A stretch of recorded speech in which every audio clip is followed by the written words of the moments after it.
ٹھیک ہے، یہ گنہ جو ہوگا نا یہ ساکن لفظ پہ ہوگا. ان لیکن یہ جو آپ بعد نا جو ہا آ رہی ہے آپ کہہ رہے ہیں ان بتا دو کہ فوراً بعد ہا نا جی ہلکی میں سے، ٹھیک ہے. انہا علیہم مؤصدہ، لفظ ادائیگی ہے.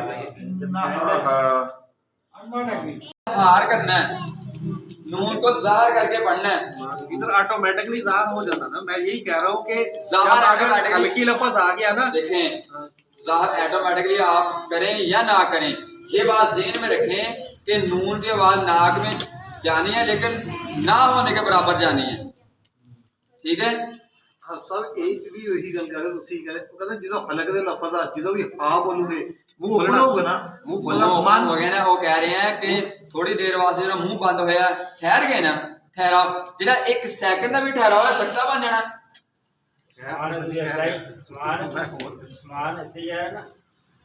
فَأَمَّا مَن منہ بند کی تلزیم، ٹھیک ہے.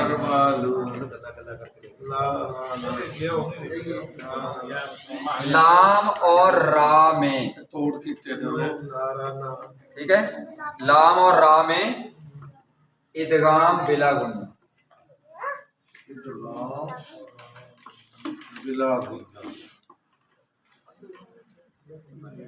ٹھیک ہے، لام اور را.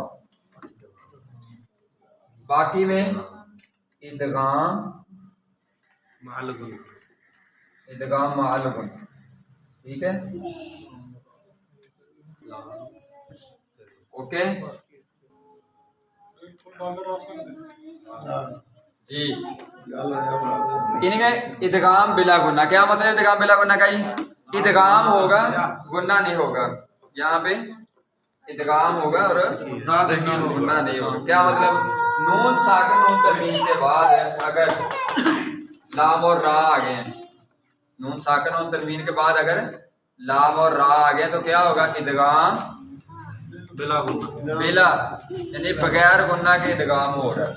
مل جانا ادغام شام ہونا جی زم، یعنی کہ نون اور جو ہے نا نون ساکن نون تنوین لام اور را کے ساتھ مل جائے گا، مل جائے گا، گنہ نہیں ہوگا.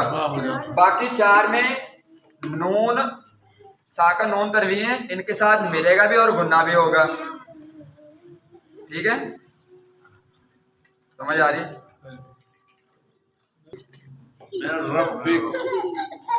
آرام سے بیٹھو.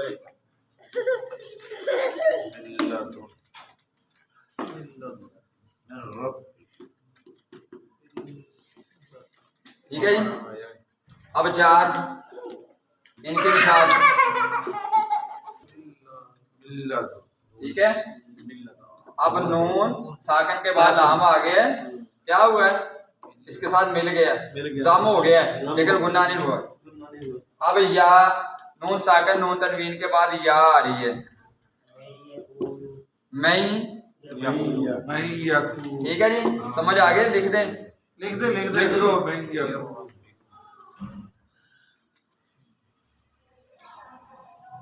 وَمِنَ النَّاسِ مَن يَقُولُ آمَنَ. اوکے ٹھیک ہے جی. یعنی گنہ بھی ہو رہا ہے تو مل بھی ہے. اگے میم نون ساکن تو بعد تیری مثال نہیں، کہتے ہیں نون ساکن نون تنوین کے بعد تو نہیں مثال دے جی. ساتھ بھی بولے کوئی مثال دو. من ماء،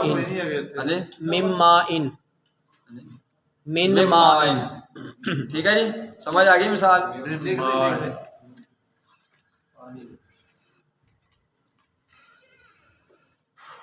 اوکے. واو کی مثال، من ورائہم، ہاں من ورائہم، ٹھیک ہے.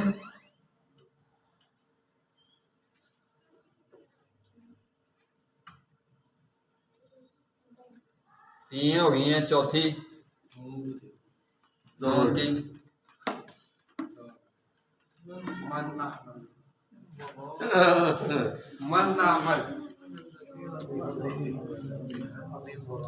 کہتا ہے نون ساکن کے بعد نون تنوین کے بعد نون آ جائے، اس کی مثال دینی ہے. آر من نار من نار ٹھیک ہے جی، اور لاگے نا سمجھتا نو. پتہ لگ گیا من نار.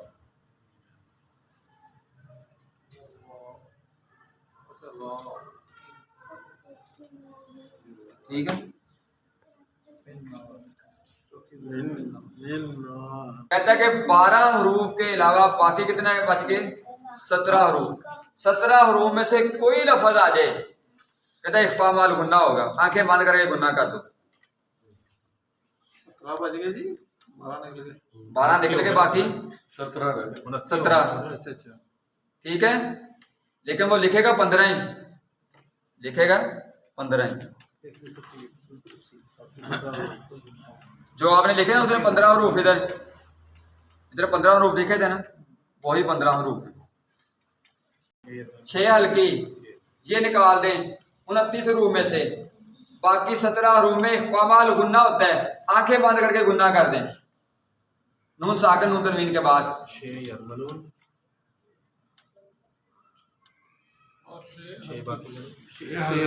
6 ہلکی نکل گئے، باقی کتنے بچ گئے؟